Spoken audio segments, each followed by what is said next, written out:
You look kind of tired. Are you doing okay? Yeah, I'm doing okay. I could definitely use a bit more energy though. Well, there's a lot of options for that. You've got wind, you've got solar, you've got nuclear. What do you want to use? If only those could power me.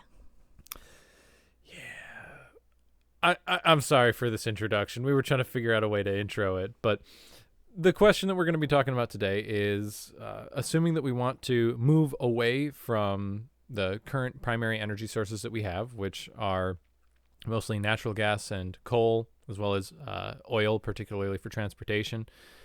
Given the options that we currently have, what are the best forms of energy that we could switch to? And particularly renewables. So I guess the best answer would be fusion, ideally. That would be really nice. But I don't think we're quite there yet. Right. So I think what we should limit the conversation to is forms of energy that we actually have access to and that work, as far as we can tell. I think that's a good idea. Okay. So what do you think the form of energy that we should try and switch to is? I guess what are the forms of energy that we should be focusing on? Well, most of the time when people think about renewable energy, they're thinking about things like wind or solar. But realistically, I think nuclear is a better option. Okay. And probably also hydrodynamic. So Yep, that is one that we also hydropower see. plants, dams. Yeah, And I think all of those types are really being utilized in some form or another on a practical scale. definitely. So wind, solar, hydro, nuclear. Are there any other forms of energy that we should really be bringing into this discussion? I don't think of anything really generating it because often people think about like batteries to replace oil. But those are kind of their own thing. But batteries don't replace the power generation. Batteries are storage, Right. energy You can carry storage them devices. around. Exactly. It allows you to transport, particularly for cars or other forms of vehicles. You need batteries to be able to hold onto the energy once it's produced, but you still need to produce the energy. So we're talking about energy production and not energy storage. Right. I think that's a very important thing to say. So you mentioned that nuclear is a good option in your mind. Why? Right. Well, because in comparison to a lot of our other options out there, it can produce a whole lot of energy. And in the grand scheme of things, it's actually pretty safe. I mean, I know we hear about things like Chernobyl or Fukushima, but realistically, those are 2 out of, I don't know how many nuclear reactors there are in the world, but a lot more than that. There are about 400 to 500 nuclear reactors currently in use throughout the world. It actually provides about 10% of the energy worldwide. So they're fairly widespread. They're used very frequently. And like I said, 400 to 500 nuclear reactors are actively in use. And over the past, I think they've been in use for 40 or 50 years now. Something like that? No, because the Chernobyl incident was in 1980, the late 1970s. So Right. It's 2019 now. right, at least at the time of recording. So I think that it's been around for 50 or 60 years in terms of overall production. The concept has been around since the 1940s.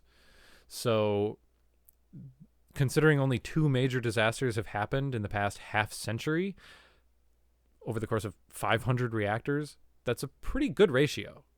Yeah. Like, in the grand scheme of things, that's not that bad. And I know that there are lesser accidents that have happened, but in the grand scheme of things, that's not terrible. I think Fukushima and Chernobyl are the 2 major disasters. Now, how does that... We're looking for forms of energy that are better than what we currently have, or at least are a good alternative to what we currently have. So what are some of the downfalls of our current energy sources, meaning coal, oil, and natural gas, and how does that compare to the risks of nuclear? Yeah, I think probably one of the easiest ones to start with is coal. Mm-hmm. A lot of people are familiar with the fact that a lot of coal miners, because they were breathing in all of this coal, get a disease called black lung, which is not fun for them. And it's exactly what it sounds like. Black lung is you have soot and coal lining permanently the insides of your lungs. Yeah, and there's not much you can really do about it. The treatment for advanced black lung is basically get new lungs. You need a lung transplant. Yeah, and there aren't exactly a bunch of lungs floating around for folks to get. Yeah, people tend to hang on to those. Yeah. It's also a very unpleasant way to die. People talk about radiation poisoning being an unpleasant way to die, which it very much is. So is black lung, because you're essentially choking on your own lungs. And it's drawn out. Yeah, it's not a short type of death. You are slowly suffocating over the course of either years or potentially decades, depending on the type of medical coverage that you can get. You can breathe essentially pure oxygen, which puts you at risks in general because oxygen is flammable. But people with black lung tend to get winded very easily because they can't readily absorb oxygen into their bodies. So they may be able to do 5 minutes of movement and yard work and then need to sit down for half an hour hacking a lung up, quite literally. So it's a very unpleasant frame of type of life to be in. Exactly. Whereas at least with radiation, if you have a high dose, yes, it's going to be very, very unpleasant. And you're going to die. Right. But it's not going to be drawn out. Which it's a difficult thing to balance. Of ideally we value human life, but as the quality of human life goes down, does that change the value of that person's life? Because many of those people may just say, I don't want to keep living like this. Many of them continue living saying, I hope that there's a cure that's found, or I hope that I can get better. But many times it's not, and it just gets worse. Like I said, one of the primary ways that you don't really cure black lung, you treat it and possibly get a lung transplant to be able to cure it. Now, that being said, radiation poisoning is... Oh yeah, it's pretty bad in and of itself. So what are the detriments of radiation poisoning?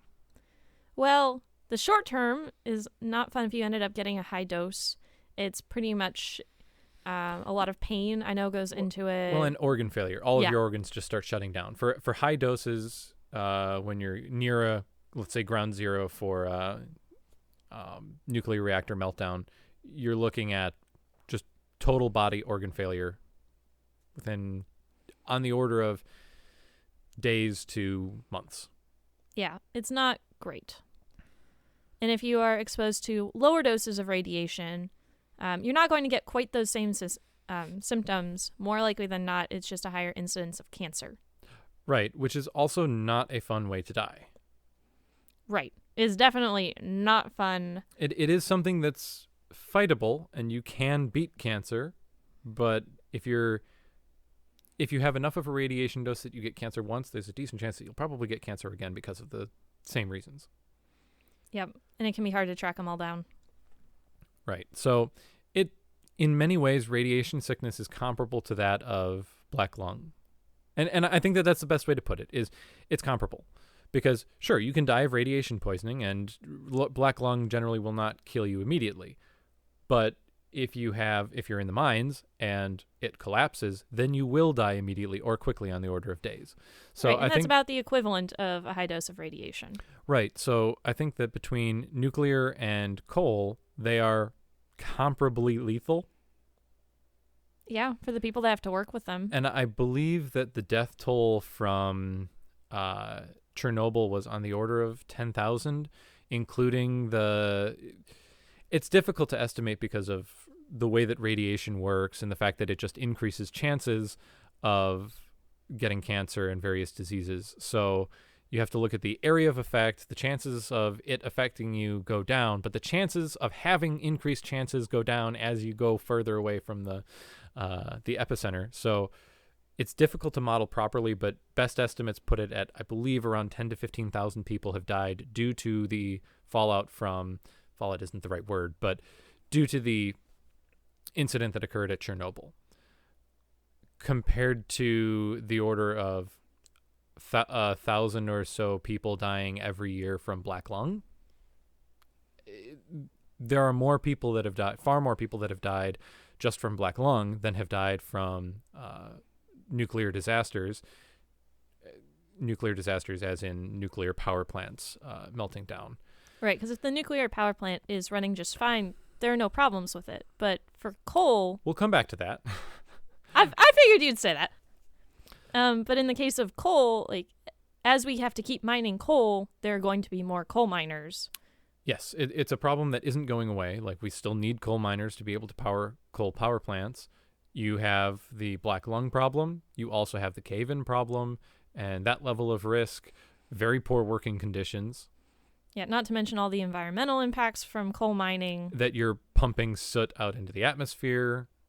Yep, So, there's a lot of strip mining, terrible things going on there. right. So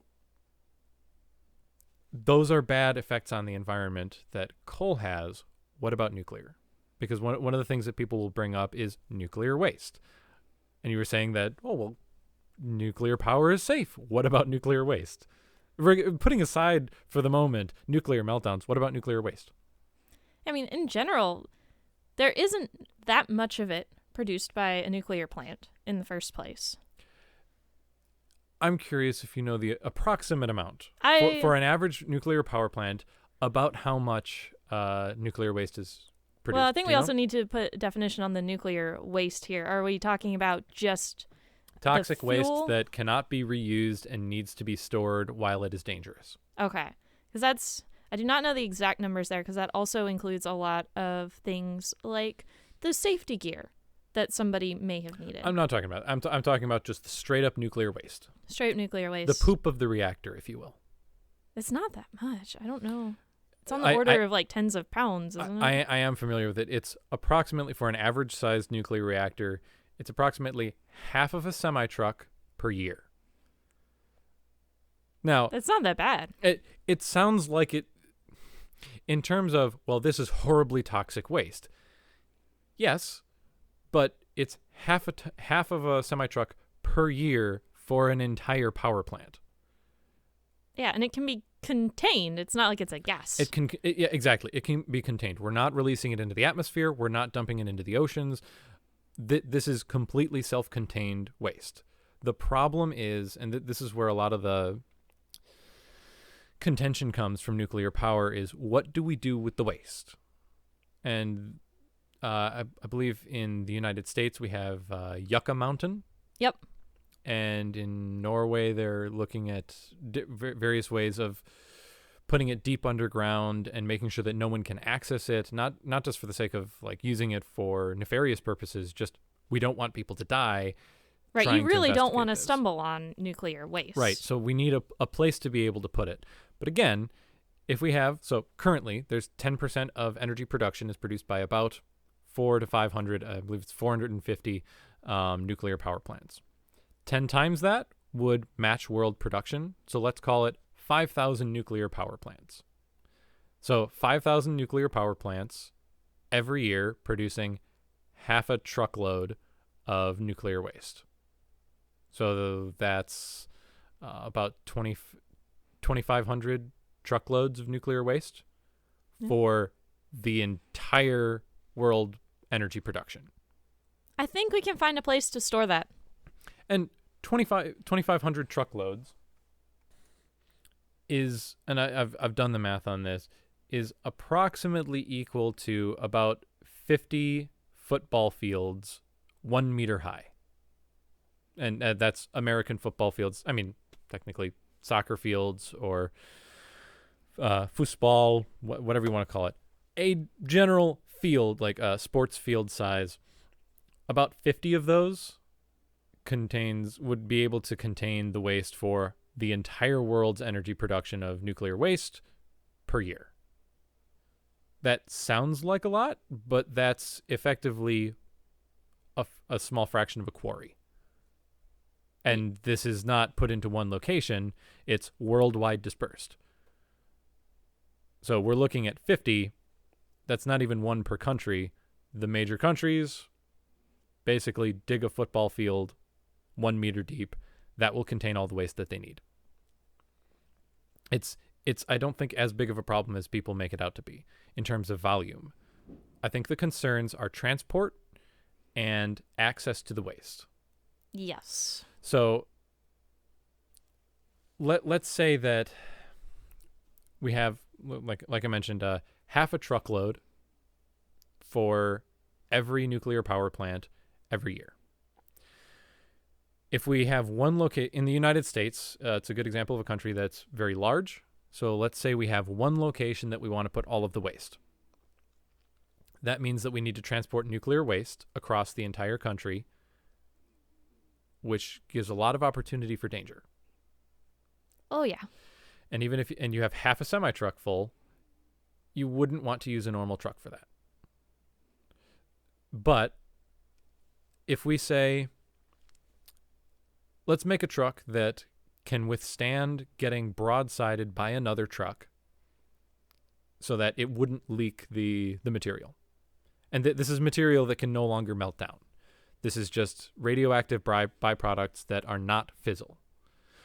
They cannot be used in the sustaining of nuclear reaction. So you're just trying to keep it from spilling out into the environment. If you build up a trailer that's half the capacity and half the volume of a normal semi-truck, but can withstand getting hit, okay, cool. Now you have one power plant's worth of waste that you can transport relatively safely, that you can get hit with another truck. And again, I'm making estimations that decrease the volume by 2. You can probably make it robust enough to survive an impact. You would be able to have a truck, make one trip, go to a power plant once a year, and bring it back. And since we're looking at 5,000 plants worldwide, you can have a fleet of 10 trucks, drive them every day, going from place to place, making their way through the nuclear power plants, and bring them all to one location. That's assuming that you have a widely dispersed landmass, so like the United States, and only one location to put the waste. It's very doable with a small fleet of trucks regularly driving only in safe conditions. I think only in safe conditions might make it interesting at times. It would make it more interesting for states that are in wintry areas. Right, because I'm thinking of you would very easily get around that by scheduling the waste retrieval times for the northern states during the summer, and then you spend the winter months collecting waste from the southern states. Well, but what about things like getting over the Rocky Mountains? I-70 ain't fun. Sure, which is one of the reasons. And again, this is under the assumption that we have one location. Right. In that case, we may want 2, one on each side. Or several. Because this is the problem of transport. That I think the United States is a good example of a problematic country in terms of a large landmass that nuclear waste would need to be transported over. But it's doable. Even with one, it's doable. And with multiple, it's fairly easy because then you don't have to worry about dealing with mountains. Right. You don't need that many trucks. The trucks that you have can be very robust with an escort. And will it cost money? Yeah. But again, the amount of waste that's produced and the amount of fuel that you need drastically outweighs the cost that you would have to spend on securely moving the waste. Yeah, it makes sense. So I don't think that the transport is as big of a problem as people make it out to be, because it can be done securely. We have the capability of doing that. I think it's more of an issue in less developed countries. Oh, absolutely. If you think about some place that doesn't have as good of a road network as the United States, you may have dirt roads or areas with no roads at all, and you have to take this semi-truck back there. It's not going to work so well. But I don't think that even the transport is the problem, because you can make vehicles that are robust enough to not spill the materials even in an event of an accident. Armored vehicles are a perfect example of that. I think the problem in less developed countries, or more specifically warring countries, is the threat of attack.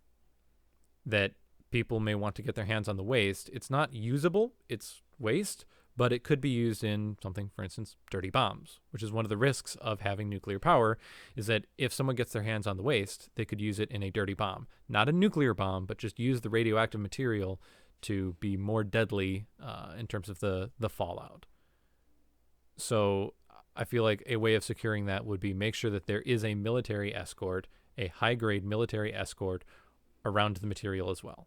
Yeah, that's going to have to be the way you solve it in those areas. But again, that's very doable given the sensitivity of it. You can have a military escort on a very heavily armored vehicle and still make very infrequent trips to power plants because of the low volume of waste. It's a low enough volume the low that volume it's doable. helps so much there. And you can also change your routing potentially. There are a lot of ways to work around it. Right. So now let's bring up the question of one of the other detriments of nuclear is the fact that we have to store it somewhere. So what are the risks in storing nuclear waste? Well, you definitely need it to be a secure location because similar to transporting it, you don't want people to get their hands on it. Absolutely. You also don't want people to get it on their hands. Yep, that is a big one. And you have to think about it for a long time because it's going to stick around for hundreds, thousands of years. I believe uranium waste is on the order of 10,000 years. Right, and 10,000 years from now, we don't even know that people are still going to be speaking English. They almost certainly will not. Right, so we have to make sure that this waste is going to be safe for that amount of time, which is really hard. Mm-hmm. Because you need access to it while you're using it, and you need to be able to put it away. And once that area is filled, you need to be able to close it off and make sure that no one accesses it. So one of the questions that's come up is, how do you prevent future civilizations from accidentally or intentionally accessing a nuclear waste site?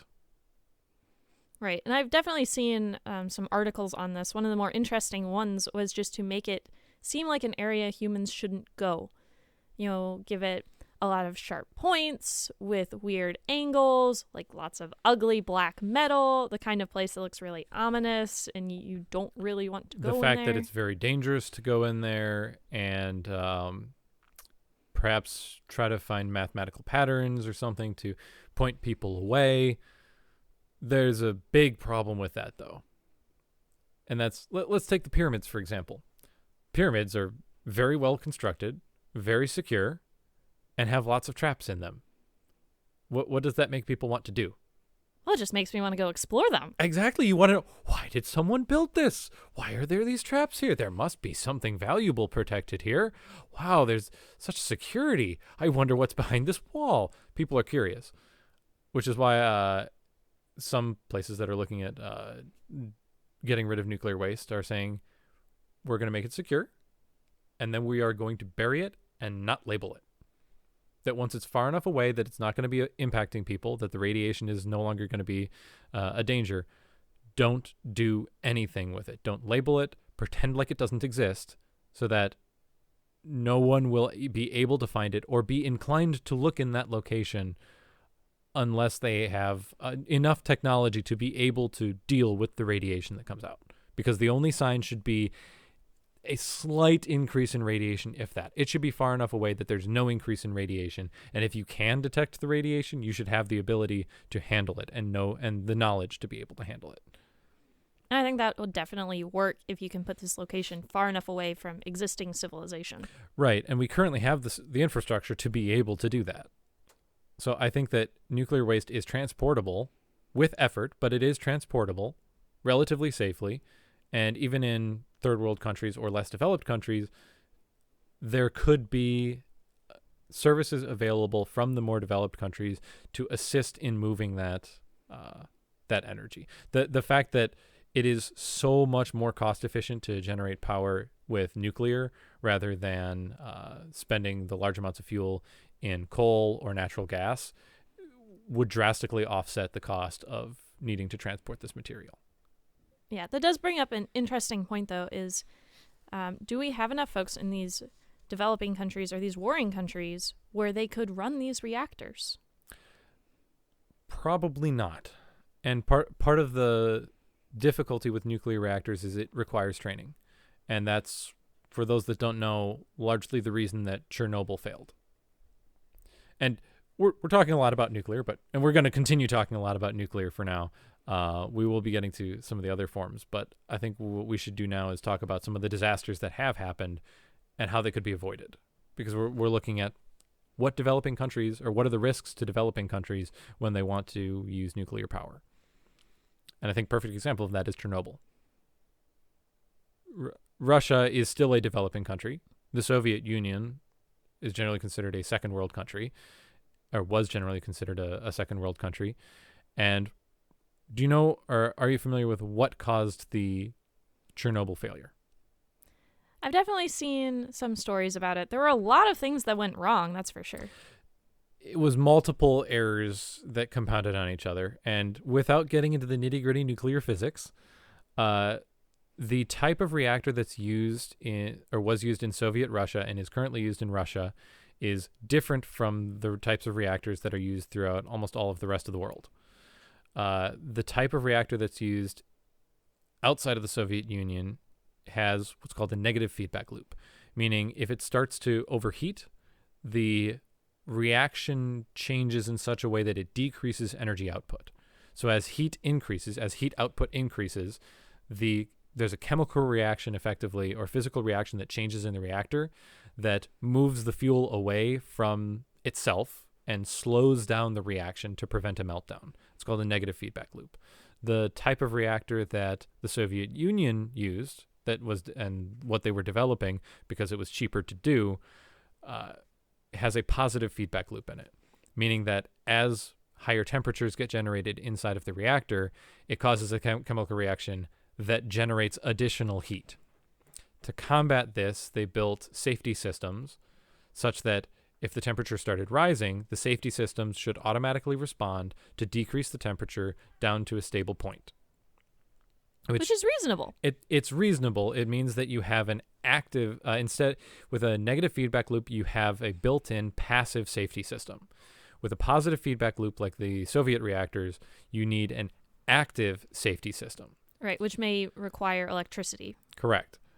What happened in Chernobyl, again, trying to boil it down and not get too technical, they wanted to validate that they had multiple levels of redundancy in terms of, multiple levels of redundancy, so that if one failed, another backup safety system would be able to stop this positive feedback loop. One of the problems is that you need electricity for that. So what if the electricity goes out? You have backup generators. So what they were trying to do is test those redundant safety systems, but the only way to do that is to turn off some of the safety systems so that you're only left with those redundant safety systems. They had done a couple of these tests before, validating the generator startup times. They had some issues with them, so they were trying to continue doing testing. The day of the incident, there were some delays. And instead of putting it off to the next day, they just said, that's okay. We'll just have the next shift do the tests. But the next shift wasn't trained on how to do the test. The supervisors were not trained on what sorts of safety protocols needed to be in place for the test. And the test was problematic. So it's a recipe for disaster. Yeah, it's almost like you should be trained and be knowledgeable about the thing that you're trying to do when dealing with a positive feedback loop nuclear reactor. That's what caused the Chernobyl disaster. Is there was a runaway reaction, largely due to human incompetence and bad decision making on the part of testing the redundant systems. But that just goes to show that, well, number one, you should only build reactors that have negative feedback loops, which is very common today. Even just regular chemical plants, you build with a negative feedback loop. Exactly. That are passive safety systems. That if you have a failure, it shuts down the reactor automatically. And if there are any active safety measures, make sure that the people that are going to be implementing them actually know how to use them. Right. You should train your staff for the worst case scenario, So because you don't know when it's going to happen. Right. So education is part of the problem. And with nuclear, it takes education and security to be able to run a nuclear power plant, and developing nations which could most benefit from nuclear power plants don't have that. So the question is, what alternatives are there to uranium nuclear power plants that developing nations could use? Well, in theory, they could still use nuclear, but they would use something like thorium instead of uranium. Oh, we're getting more into science. All right. And science is fun! Oh, absolutely. For those not familiar, again, you're getting a lot of education now, just a lot of information dump. Thorium reactors or thorium salt reactors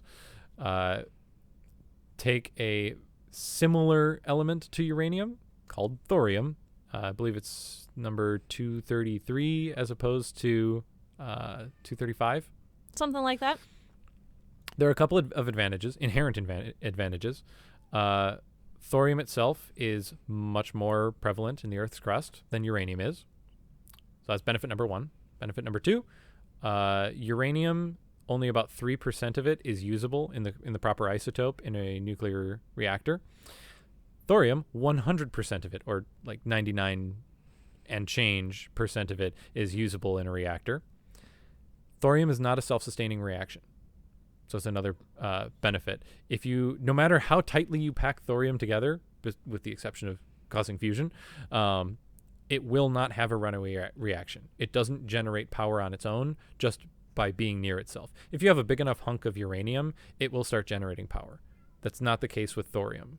You need to have what's called a neutron source. So, for instance, uranium is a neutron source, meaning that it emits neutrons, and that can trigger a reaction in thorium. Nicely, if you do lose control of your reactor in a thorium reactor, if it does start to melt down, and you can have safety protocols in place so that before it has a major explosion or a steam explosion, safety systems can automatically melt away to move the thorium reaction away from the neutron source, and the reaction stops. It's not a self-sustaining reaction. So it's not even a negative feedback loop. It needs active input to maintain, but that active input is basically stick a special type of rock next to it. Yeah, so it's not that bad. Right. So there are many benefits, and I think the largest benefit that we should also be talking about in regards to nuclear is the infrastructure for a thorium power plant cannot be used to enrich uranium or to enrich elements to become weapons grade. Which is great for those scenarios that we were talking about earlier about those developing countries. If, say, they were in war, well, there's nothing there that they could really use to make a dirty bomb. They would be able to potentially use a dirty bomb in the sense that it is slightly radioactive, but thorium is radioactive, but it's commercially available. You can get what's called thoriated welding rods. Are you familiar with that? No. So it's used in welding, certain types of welding, and it has thorium in it. And it gives off radiation. You can detect the radiation with a Geiger counter by putting it next to these welding rods. So it has radioactivity associated with it, but it's not nearly the danger level of uranium because of its ridiculously high half-life. So what I'm getting at here is that or getting back to the weapons development, thorium cannot be enriched to create weapons-grade materials. So for these developing nations, while they would have access to radioactive materials, kind of by definition, they would not be able to weaponize it in terms of a nuclear bomb. So a runaway nuclear fission reaction, which I think is something that, whether or not it's a developing nation or not, that's a problem. Most people agree that nuclear weapons should not be developed. Right. I can definitely agree with that. It makes total sense. That, I think, is a conversation that we should have, separate topic. But for right now, let's just focus on nuclear power. So, assuming that we don't want nuclear weapons to be able to be made, particularly by developing nations, thorium seems like the obvious answer. Big problem with it. There are currently no thorium reactors. Yeah. One of the questions that you may be asking is, well, why did we go with uranium reactors? Well, that's easy. We didn't want to build nuclear reactors. We wanted to build nuclear bombs. And you need uranium and enriched uranium to become plutonium in order to make nuclear bombs. That was the technology that we were going for. And it's like, oh, well, we could make... It was known when we first started developing nuclear reactors that thorium was a possibility. And a thorium reactor we could have learned how to do. But we could have also learned how to do a uranium reactor And then we get the added benefit of being able to make weapons out of it. At the time. At the time of development, that's where you could get a 2-for-1. That's a better bang for your buck, quite literally a bang for your buck. And that's where both the United States and Soviet Union put their money, so that they were able to have both nuclear power and nuclear weapons. So the technology was not the money was not invested into developing the technology for thorium power plants, but it is significantly safer, cheaper. Also, in terms of waste, the waste can be recycled and re-enriched to the point of being useful in a thorium reactor. So less waste produced, less radioactive waste produced, can be at least partially reused. No possibility of a runaway reaction, cannot be enriched into weapons. Like, this sounds fantastic. The only problem is the fact that the technology has not been fully developed. Oh, and also more abundant material, and all of the material that is out there can be used in the reactor. So it seems like a very obvious thing to try and do. It's just the problem is time and money commitment. And I think that it's a commitment that is worth having. The question is, are there other better energy alternatives that we should focus our energy on rather than the development of thorium technology? Right, and that's a good question. So let's go with one of the common ones. How about solar? Okay. A lot of people are familiar with solar panels. Which, technically speaking, the sun is a nuclear reactor, so we're still talking about nuclear. That's true. But most people aren't thinking about it as nuclear. They think of it as its own thing. Yeah, we're talking about the light from the sun, not the direct nuclear reaction. Right. And it can be had on a much smaller scale than a nuclear reactor, because you're not going to have a nuclear reactor in your backyard. But I could very easily put solar panels on my roof. What if I want a nuclear reactor in my backyard? If you really want one, good luck getting the permits, and it'll take like 20 years. I believe that's how, like, the nuclear Boy Scout got arrested. That's a fun story if anyone wants to look it up. Sure, it's fairly easy and trivial to get a couple of solar panels, put them on your roof, plug them in. Exactly. Like, anybody can do it. The installation might be a little tricky for you or me to do it, but we probably could if we had to. I think I have the tools to be able to screw in a couple of solar panels onto my roof and plug them in. Yeah. So what is bad about that? What could possibly be bad about solar power in that regard? Just whenever you build a house, put solar panels on it. Why is that bad? Well, solar panels aren't actually that great when they're made. It takes a lot of energy to make them because you have to heat them up and add a whole bunch of layers of silicone, right? Yeah. My understanding of how solar panels are made is you have to create a layer of silicone through intense heat. Then you have to let it cool to crystallize. Then you have to add additional layers through a heating, cooling, over and over and over again. Which is a ton of energy. Right, because you have a lot of time and energy heating up to the point of basically making glass because you're using silicone. So it's a very wasteful in terms of energy-intensive process. Also, it uses horribly toxic chemicals. Mercury is one of them. So toxic chemicals, lots of heating, very energy inefficient to make them, which is why solar panels are ridiculously expensive. Right. They do have a decent lifespan. Yes, it also takes a long time for them to pay off. Because part of what when you're buying a solar panel, part of what you're paying for is the energy that has been put into making the solar panel. It's not there aren't many man-hours necessarily put into it. What you're paying for is the materials and the energy to manipulate those materials into a solar panel. The fact that it takes 10 years to pay off a lot of the larger solar panels that you put on top of your roof is because of the energy put into it.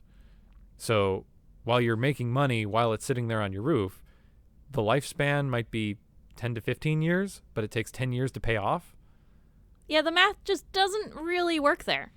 Right. You're gaining a slight benefit, but again at the cost of putting in that initial effort.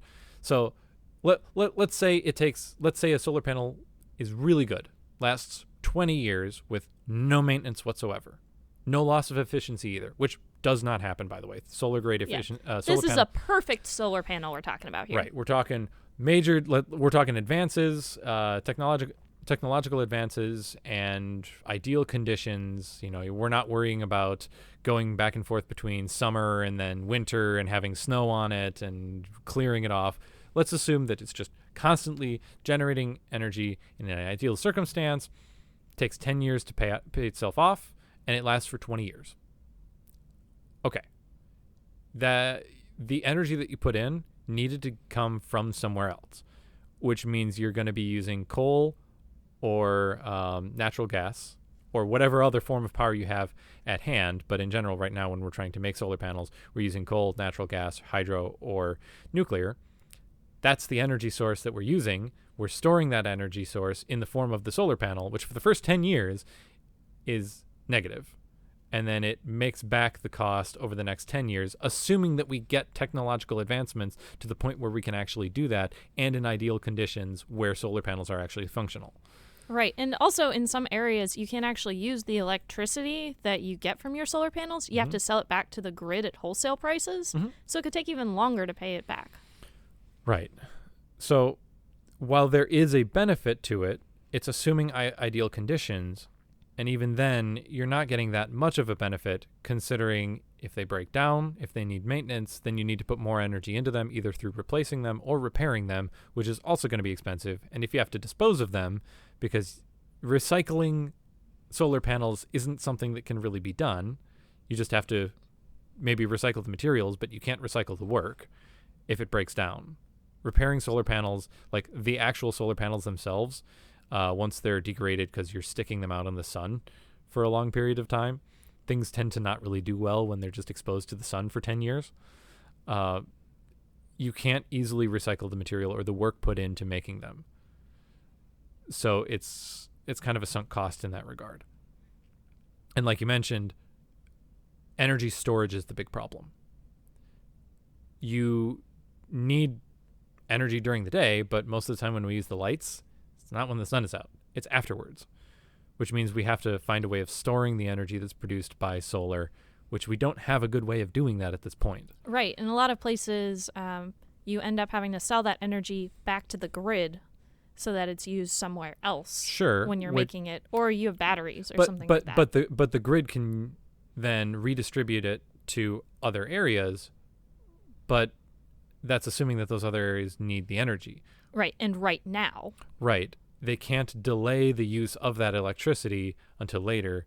There are ways of doing that, though. Like you mentioned, one is batteries, but that's actually a fairly new method of energy storage in terms of large scale. Grid scale energy storage with using batteries is very, very new.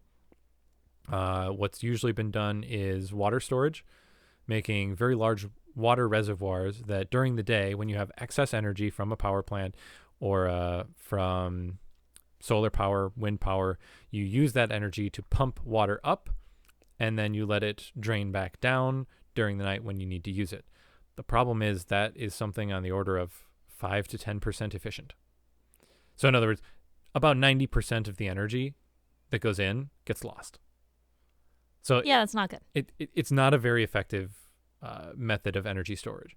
Batteries can increase that, but batteries are also incredibly expensive, also have lots of toxic chemicals and reactive chemicals that you have to take into account the production of the battery on top of the production of solar panels and windmills, which have their own net negative effect on the environment. The batteries have a negative effect on the environment, and batteries degrade over time as well. Yep. So none of this is sounding great. Well, what about wind? Well, wind power doesn't use mercury or that's those toxic chemicals. So, well, what's wrong with wind? Well, you have to have wind is a big one. So and so even during the day when there is the sun, hopefully there's wind, but there can also be wind at night. Granted, usually the further into the morning you go, the less windy it is. Right. Also, location is a big problem. Yes, that is a massive problem for wind power because you want to be in an area that's windy, but not too windy. Because you want to make sure that you can harness the energy without making those blades spin too fast. If anyone out there wants to see something really interesting, search exploding windmill. It happens occasionally, and some people are able to get it on film. If a windmill's safety systems break down in moderate wind, they can spin faster and faster and faster until something breaks and they explode, sending 50-foot, I should use metric, sending 15 to 20 meter long spires of metal flying across the air at hundreds of miles an hour.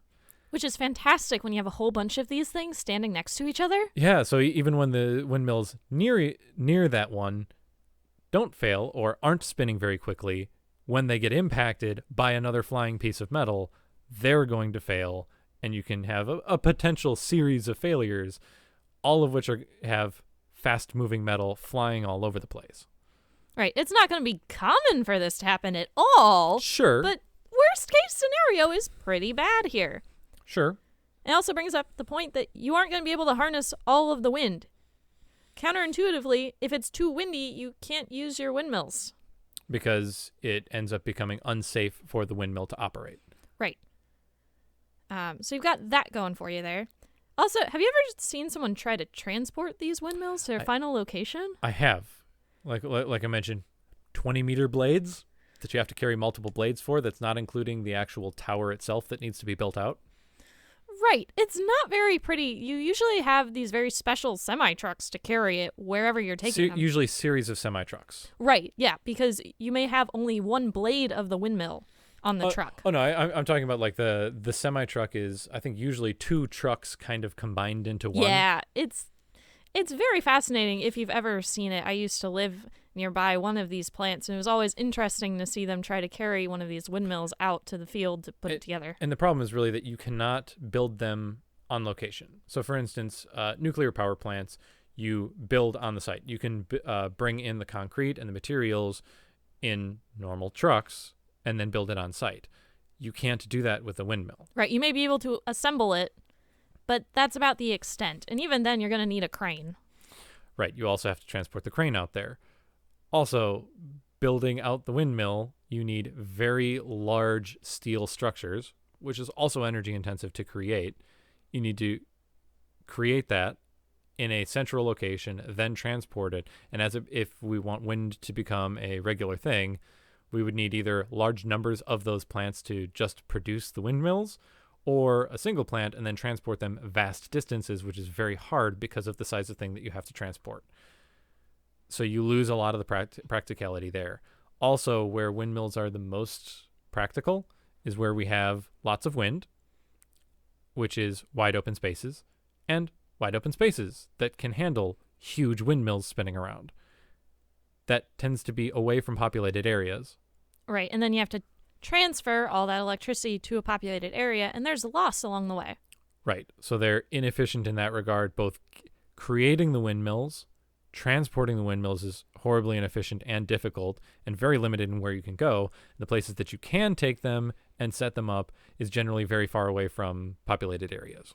And one of the things that goes along with being far away from populated areas is you also get a lot of wildlife.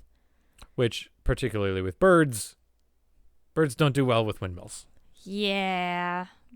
There are a lot of areas where folks want to get rid of the windmills because they're seeing so many birds crash into them. Also, they're very noisy. I've never been close enough to one. They're massive spinning blades that are moving through the air.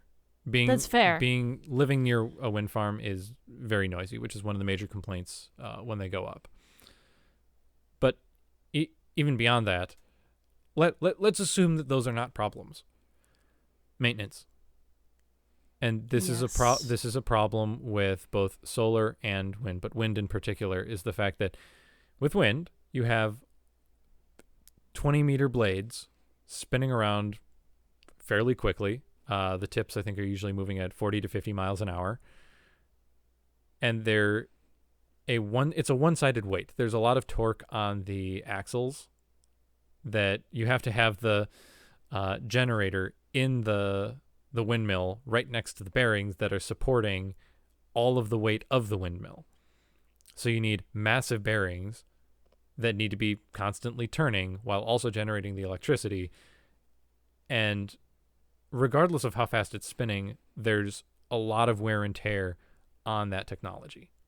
And even worse, it's really high off the ground. Right. So if you need to do maintenance on it, you need to get up there. A lot of times it's not practical to bring out a large crane every time you need to do maintenance. You have to climb a ladder all the way up. Yep. So that can be incredibly difficult, incredibly dangerous. And if you've ever noticed, even on windy days, a lot of windmills are just not operating. Frequently, that's because they are down for maintenance. So even when windmills are another good example of, it takes on the order of a decade or so to pay back the cost of the energy that it took to produce the windmill. That's assuming that you don't have to do the maintenance. And there's a lot of maintenance associated with it, assuming that it doesn't break down. Yeah, that's a big assumption. Right. And I think just the main problem, though, is the location, the fact that we don't have good enough energy storage systems for storing the energy while we can generate it for when we need it. That's probably the biggest problem, on top of the fact that it's a huge energy input and it needs to be maintained regularly in order to continue generating energy. And that's both for wind and for solar. Solar is very similar in regards, in the sense that the panels need to be kept clean. Frequently, they need to also be facing the sun, which the sun moves across the sky. So finding the optimal location for that can be difficult. The energy, it frequently doesn't make sense because of where you end up needing to put it is not near the location where you need it, and you can't easily store it. So there are a lot of detriments to wind and solar, on top of the fact that they're hugely energy intensive and not environmentally friendly to actually create.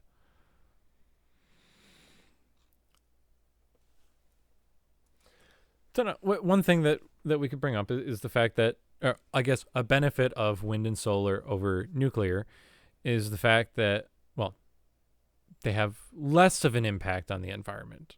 The fact that, in a way, I mean, windmills are risks of birds.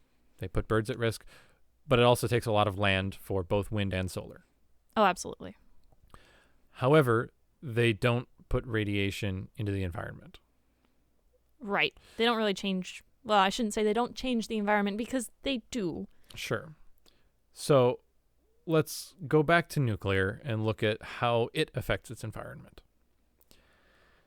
Obviously, it raises the temperature. Is a nuclear power plant raising the temperature of its surroundings bad? I mean, if it's raising it a lot, then yeah. Is it? So that's the question. So people will probably be thinking climate change, global warming, whatever you want to call it. Increased temperature, generally speaking, bad. Okay. But increasing the temperature is not the problem. The Earth is constantly being heated by the sun. As it rotates around to the night side, it cools off. That's because the Earth is glowing in infrared radiation, and it gives off that infrared radiation just out into space. It is constantly radiating heat, which is why it cools off at night. It's also why we have the seasons. As we spend less time in the day, or in the sun, and more time facing away from the sun, we radiate more heat than we're getting, and so the equilibrium temperature is significantly lower. The fact that even at higher temperatures, even when we're facing away from the sun, we still go down to a lower equilibrium temperature. So adding additional heat into the atmosphere and into the planet, yeah, it will increase the equilibrium temperature slightly, but that also increases the rate at which we dissipate energy because of black body radiation. The hotter a body is, the faster it radiates heat. So even just adding temperature to the atmosphere and to the planet, it will radiate more quickly. The problem that supposedly is causing climate change and global warming is the fact that there are chemicals in the atmosphere that are preventing that radiation from leaking out into space. That's the problem, because then you get a positive feedback loop, at least to an extent, that it helps in a positive feedback loop where energy is radiated and then it's radiated back. And so it gets trapped. That's the problem. It's not the initial heat. However, it will increase the local temperature near the plant. Is that a bad thing? Honestly, I think it can be. Why? A lot of these plants are away from populated areas, so Yep. they're surrounded by more wildlife. Sure. And a lot of wildlife, they tend to prefer very specific temperatures, especially if this plant is on, say, a river or a lake. I was hoping you would bring that up. I have a specific example for this. In the Chesapeake Bay, there's a nuclear power plant in, I believe it's Maryland, but in the Chesapeake Bay, they have a nuclear power plant. And nuclear power plants need to be near water to be able to cool the reactor and to create a heat differential to generate energy. In the Chesapeake Bay, there's a wildlife protection area. Specifically, in the bay, there are areas where you're not allowed to fish. One of the areas you're not allowed to fish is the region around this nuclear reactor. How do you think the nuclear reactor and the lack of fishing affected the wildlife? And by the way, it does raise the temperature of the water. Right, that's the big thing, is if you're raising the temperature of the water, depending on the wildlife around, some of them may love it. And that's exactly what happened. What they found is, since the fish were not getting killed or not getting captured there, it's like, oh, I'm safe here. Also, it's warm, and many fish like warm locations for breeding.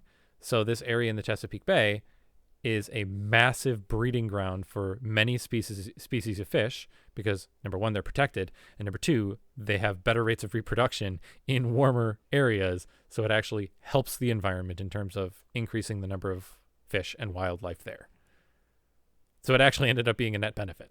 Right, which is the opposite of what we usually think about, because usually you would think about, oh, there's runoff and effluent from this plant, it's going to cause problems for the local wildlife. But runoff it's not what you would normally think of, in the sense that one of the reasons that we have the Environmental Protection Agency in the United States is because people were just dumping chemicals into the environment. That's not right, which definitely causes problems. Absolutely. But in the case of a nuclear power plant, there it's are a no little bit chemicals. different. There are no chemicals. And for those of you that aren't familiar with, again, additional fun information on how nuclear power plants work, there is a reactor loop. So there are a couple of loops for cooling off the nuclear reactor.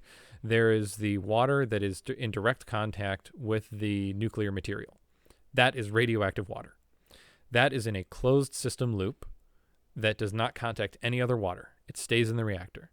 Then there's a secondary loop that is also a closed system of water, and it transports the heat from the radioactive water to outside of the reactor.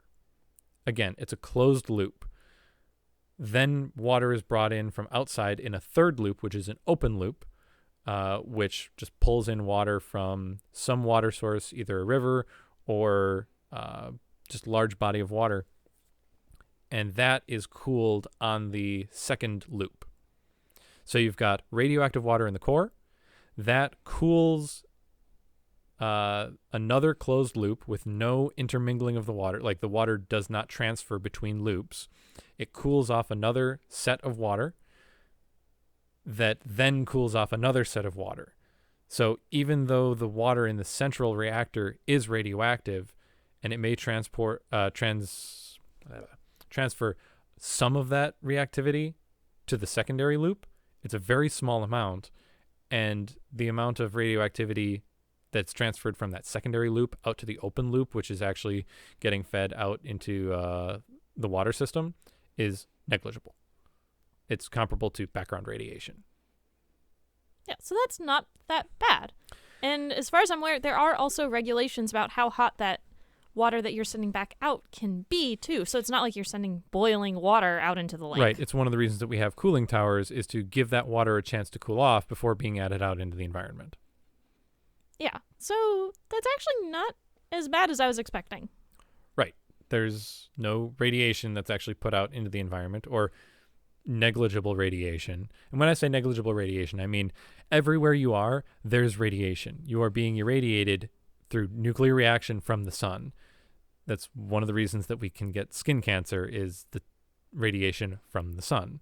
So there is background radiation all around you all the time. And I believe the output from nuclear reactors going into the water sources is comparable to background. And that, combined with the fact that there are limitations on what level of temperature you can release out into the environment, that limitation also reduces the impact on the local ecosystem.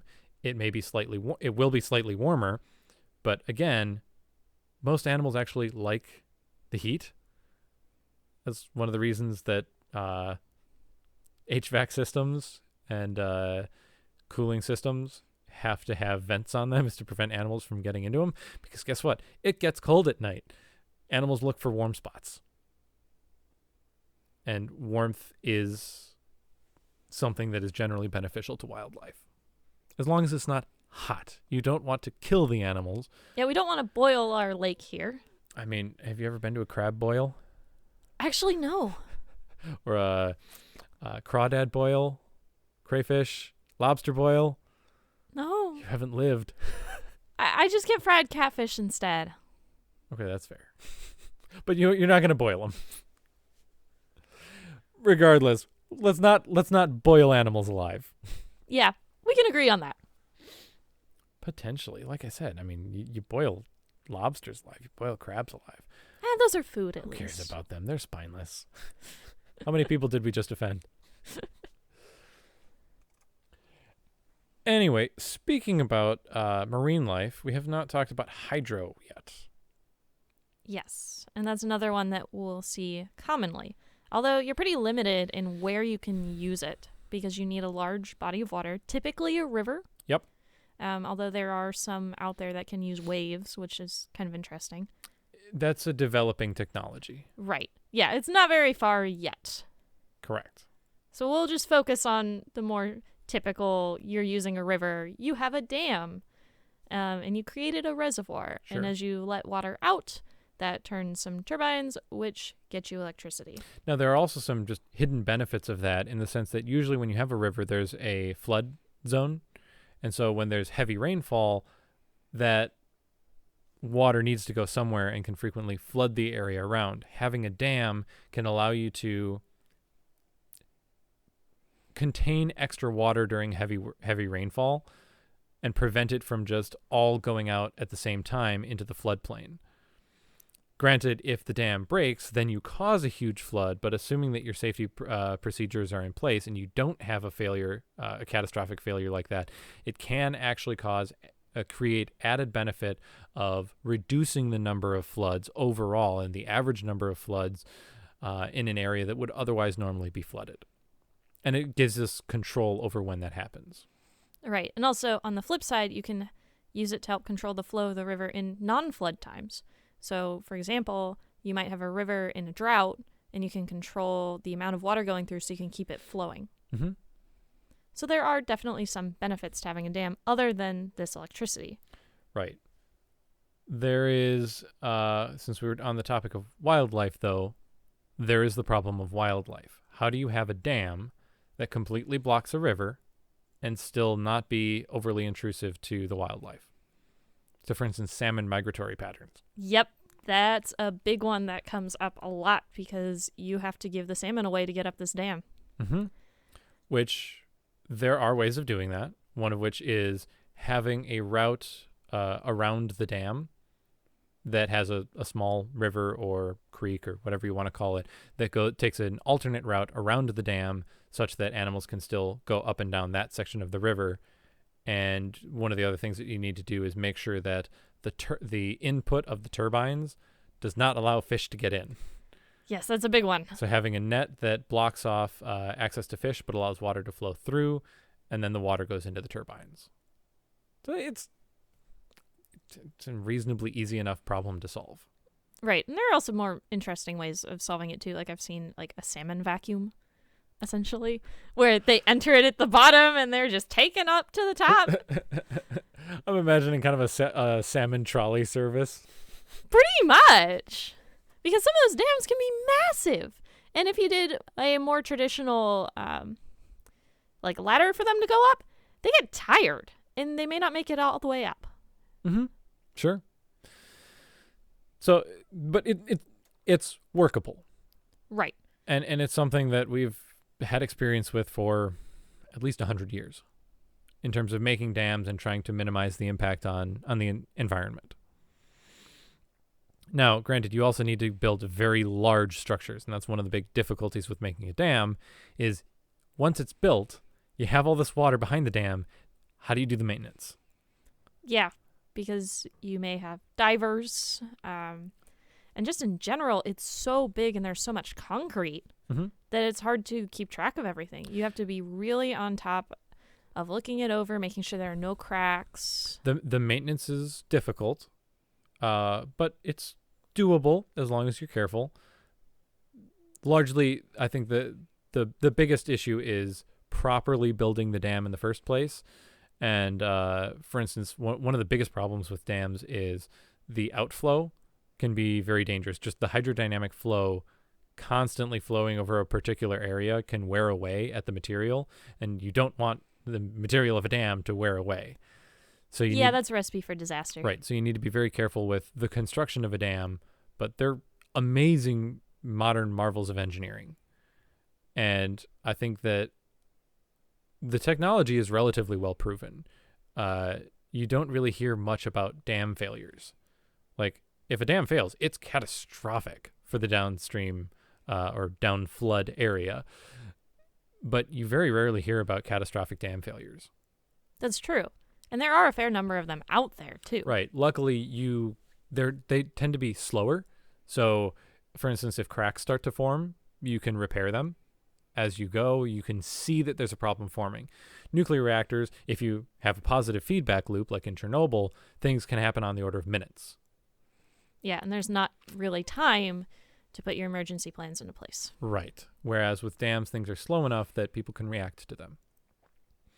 So I think that is a benefit to dams. The biggest problem is that it's very area specific. You need to have enough of a change, not just a water source, but you need a change in elevation. You need to be able to back up the water to a maintainable level and to a level that creates high pressure differentials, which means you have to have a high height of water for the dam to be significantly useful, which means it doesn't work as well in very, very flat areas. Which tends to be a lot of places. Right. So it's very selective where hydropower is usable. Which is a shame, because it seems to be pretty good based on everything we've been discussing. Right. The other detriment is that you need a lot of infrastructure and specifically technological infrastructure to be able to build and maintain the dam. Right. So we're not going to be building those in those developing countries. Right. So in developing countries, windmills are very difficult because transport and having the infrastructure to put them up and maintain them is not there. Solar, you can transport them fairly easily, but it's horribly inefficient to make and requires replacement and maintenance and upkeep. That being said, the alternative is nuclear, which requires training. And this is specifically as it applies to developing nations. But I think in terms of the best long-term solution that is most usable everywhere, that there is a source of water, which is usually where people stay. Most population zones are right next to a source of water, and there's a reason for that, is because water is very useful for life. Nuclear makes the most sense. Yeah. And while it will require another large investment, moving over to thorium reactors is going to be largely the safest because of the fact that it can't have a runaway reaction, creates less waste, has more reusable waste, cannot be enriched to create weapons grade materials, is significantly cheaper. The fuel is more readily available. And the only detriment is, number one, having the security features to be able to, the security and knowledge for running the plant, and investing in the initial technology to know the ins and outs of what we think the reaction will end up being like in a full-scale maintained reaction. Well, there's one other thing that could be a detriment to nuclear. What's that? Just the time it takes to build one. Most new nuclear plants take on the order of 10 to 20 years to build. So by the time you have it built, there may be new technology out there, and it makes your plant obsolete. Well, that's also what happened with, most nuclear power plants, that's what we've had. That with uranium power plants, it's the same thing. That's true, but you can't scale it very quickly. If I need power now, I'm not going to be building a nuclear power plant for now. So for developing nations, it makes less sense rather than fully developed nations. Maybe it makes more sense that you can plan ahead for 20 years down the line. Right.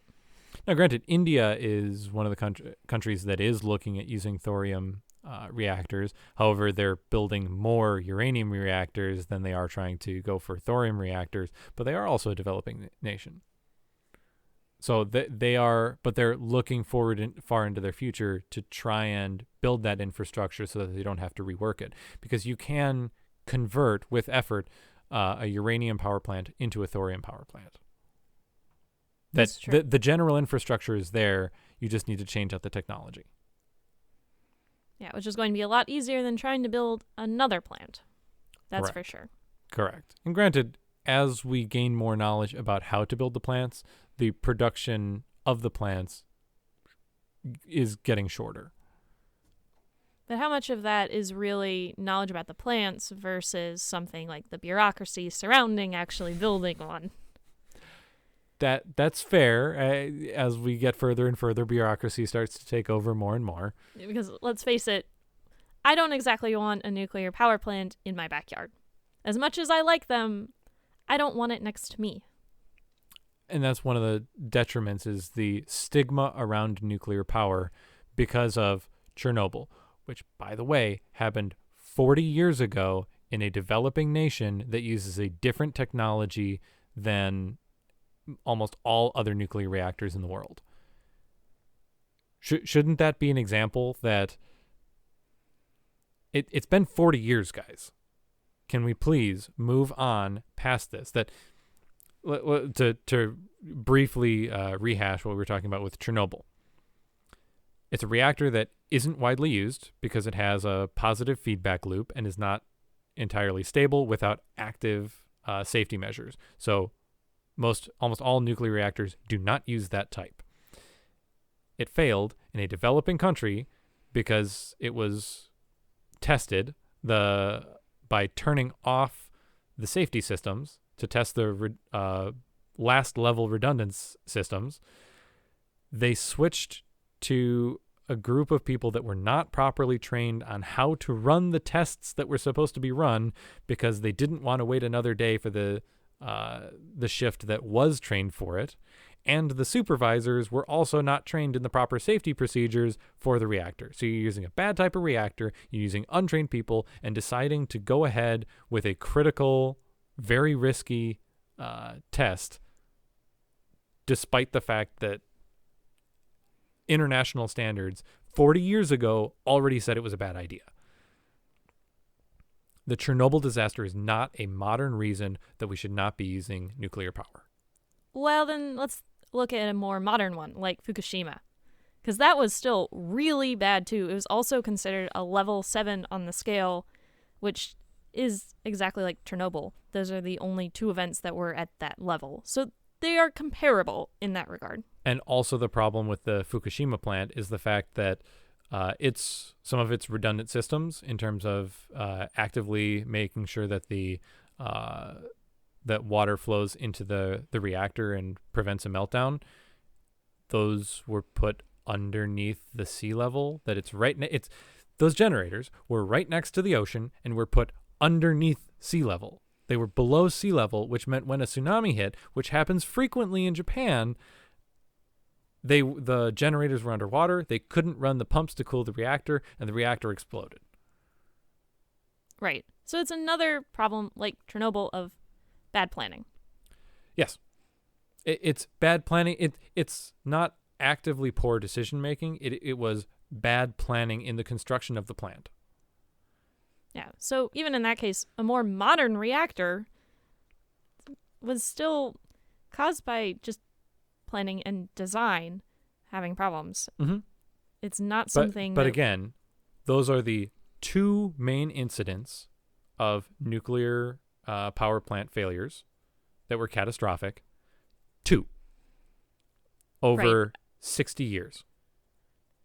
And with the 450, I think you said, reactors in the world, that's pretty good.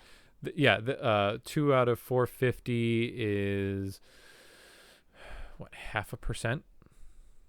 Something in that range? Like, it's tiny. Yeah, that's 0.5% over the course of 60 years of actively having nuclear power plants. And granted, we have not had 450 nuclear power plants running for all of those 60 years, but it's very, very infrequent. The number of people that were affected by Chernobyl, like I said, I believe the number is 10 to 15,000. It was a lot. Which is a lot of people, but that was 10 to 15,000 people as opposed to what we're doing with coal and natural gas, which is changing the entire ecosystem of the planet, which is affecting every individual that is currently alive, which is on the order of billions. Right. If our options are the 10 to 15,000 versus billions, we got to go with those 10 to 15,000. Which is easier for the people to say that aren't related to those 10 to 15,000 people or who aren't those people. But in terms of practicality, if we want to minimize the impact on as many lives as possible, while nuclear disasters are catastrophic, so are dam failures, which there have been dam failures that flood the towns beneath them and just kill everyone in it. Thousands dead. It happens.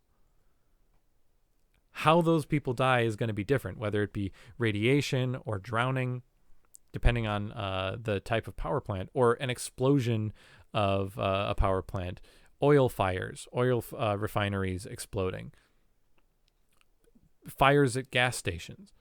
All forms of energy are dangerous. We just have to pick our danger. Right.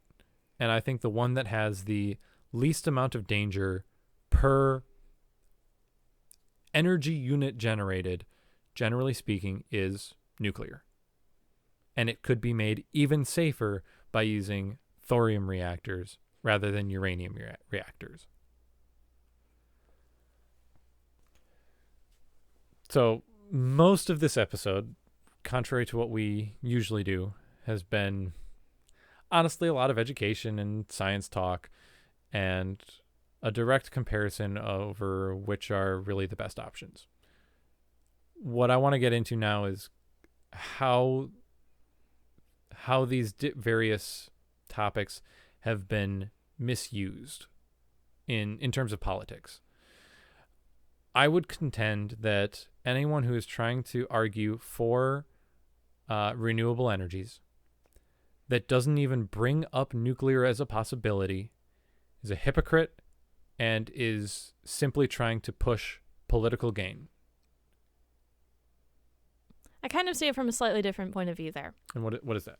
I see it as the politicians who are bringing up the renewable energy, but who don't mention nuclear. In reality, they understand that their base isn't going to go for nuclear. While they may think that nuclear is great themselves, that scares a lot of people. People that aren't familiar. But if they truly want what's best for the environment, and I think that's what a lot of them are claiming is we want to help the environment. If they truly want that, what would be better? Advocating for something that is worse for the environment and worse for people, or trying to convince your constituents and educate people on what the best options are, which is basically investing in nuclear? I think we have to take baby steps. I'm not going to be able to convince everybody that nuclear is amazing today. And as I mentioned earlier, it can take you 10 to 20 years to build a new nuclear power plant. So if I can't convince them today, 20 years from now, they aren't going to have that nuclear power plant that they actually need. But if they need more power and I can at least convince them not to use coal or natural gas and instead use solar or wind or hydro, isn't that better for the environment than what they had? Hydro is also a huge undertaking and can take many years, particularly With a large dam, right? well, and longer than a general politician's term. That's fair. Which is why hydro is also not usually pushed. It's because you can say, oh, let's go wind and solar, and you can make a little bit of progress during your term. But that kind of makes my point, that they're going for wind and solar not because they're the better options, not because they're environmentally friendly, not because they give the best opportunities to the people that are going to be using the energy. It's because it's the only thing that you can really invest in and see results within a political term. And I think that that's why most politicians are pushing wind and solar rather than the other renewable energies, which are arguably safer, less impactful on the environment, and more beneficial to just human development in general. They're more efficient at actually generating energy, they're more reliable at generating energy, and they're safer. The fact that many politicians that claim to be environmentalists are pushing the least environmentally friendly renewable energies says to me that they're hypocrites that only want to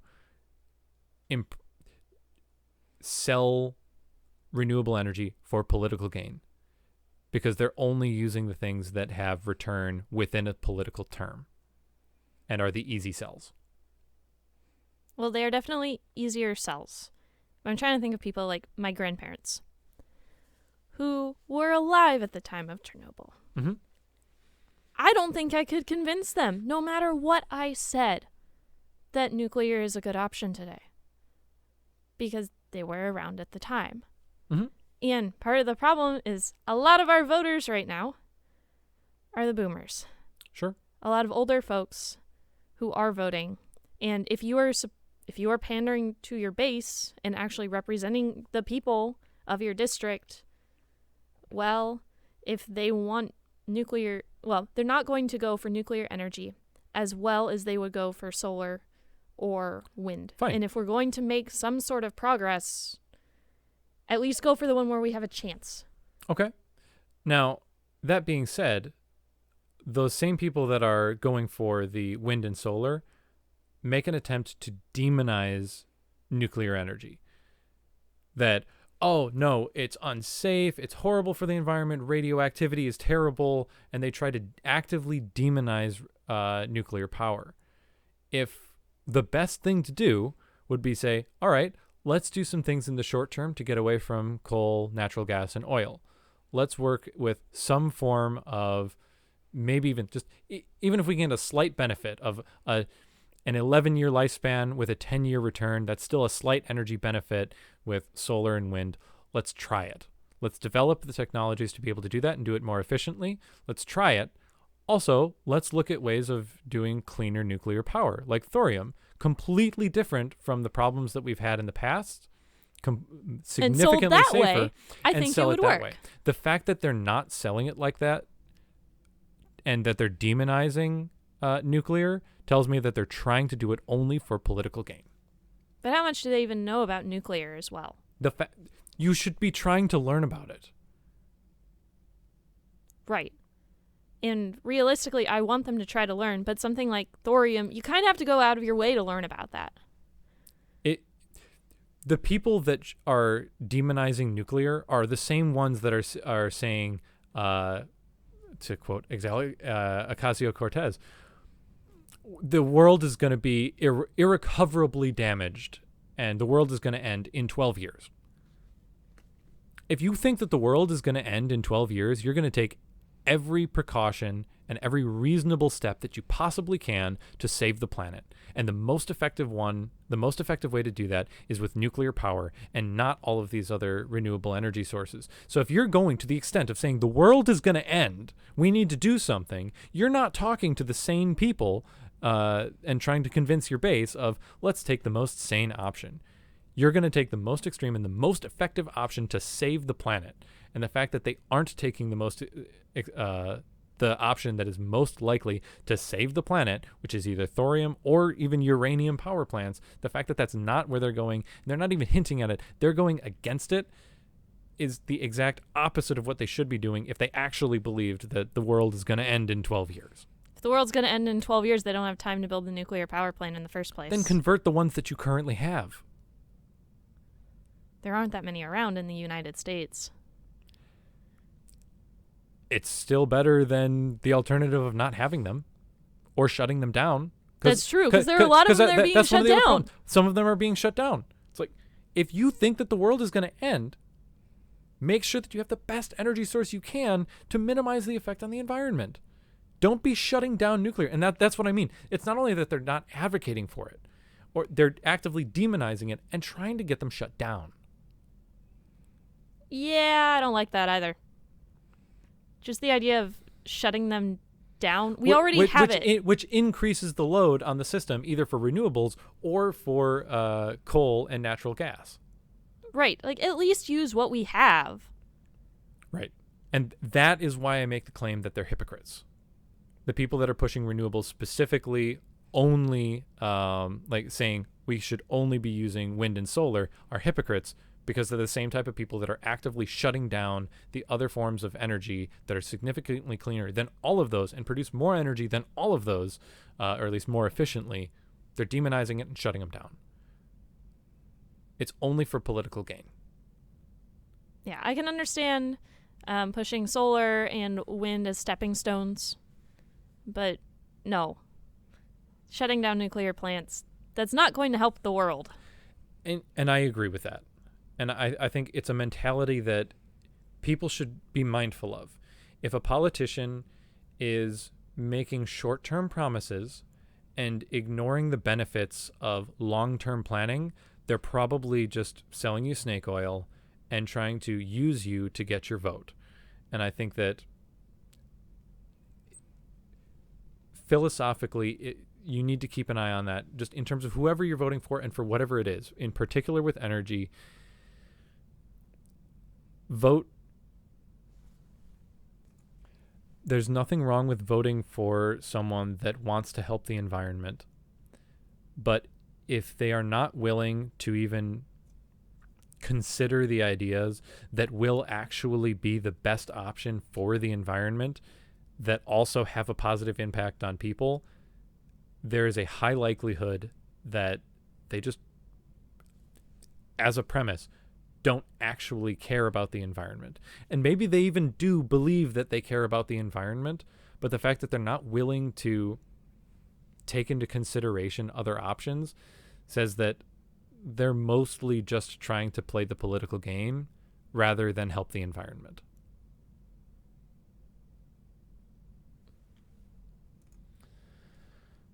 So I think this is a good place to close. Again, we spent the first 2/3 of this more informing and talking about the various options, the benefits and the detriments of most of the major options that we have at our disposal right now. And then the other third, the last third, was talking largely about politics and how energy production is used more as a political tool for self-political gain, rather than what it should be used for, which is making intelligent decisions about helping the environment and helping the forwarding of humanity. And I think that we're very curious what all of your opinions are about how is energy and just the discussion around energy being used or misused by various political parties. So let us know what you think in the comments.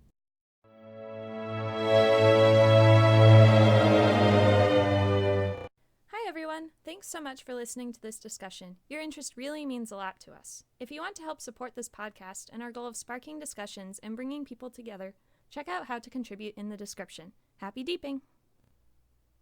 The content of this podcast does not reflect the views and opinions held by anyone involved. We will frequently be playing the devil's advocate strictly for the purpose of exploration of ideas and not as an endorsement of any subsequent action.